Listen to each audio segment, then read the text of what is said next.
I think we're down to our last question. The last question is, Thaddeus Giedd, you are allowed to ask me one question, only one question, only one. This is your chance. If you ask it the right way, the mask could come off. It could come crumbling down. It could, who knows? Who knows what we'll get out of Got this? to think about it.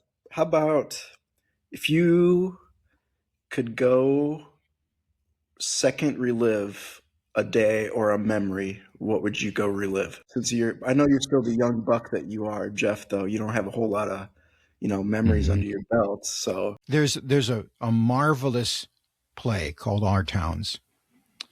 And if you've ever been in it or been exposed to it, when they do it, they remove everything off the stage. It's just empty, it's bare, it's black, and everything is just the people on stage. And in the last scene of that movie, this little girl is flitting around. She's like 12, and she's unseen by any of the characters on stage as they're just living their life and commenting on the day. And she's just pleading with them, pay attention, pay attention. It's beautiful, it's beautiful. Can't you see? And she's pleading with them, and they're oblivious. And they're saying, something like, tomorrow. And they're in their day, and they're not appreciating their day. Well, my mother was, she baked 7 loaves of bread. She was a great cook. She was a fabulous person. I would go back and just sit at the table, and just this time I'd try to taste the food. Mm-hmm. This time I'd try to look at my mom and say, I love you.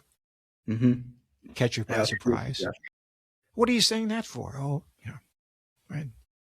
Whew. But I didn't. Mm-hmm. So that's what I would do. You're making me tear up, Jeff, because you're thinking, you put me in the scenario of being in my grandma's kitchen, her making potato salad, and how fun that would be she's passed away now too, so to do that. But yeah, we'll get the chance again. This is what we know, Thad.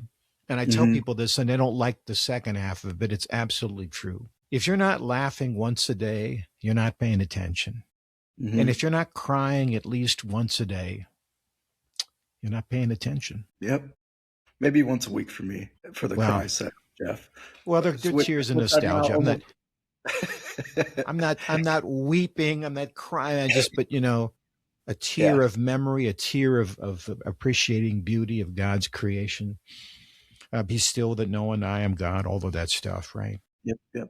Yeah, they say if you're not on the speaking language of gratitude, you're not on the same language as happiness.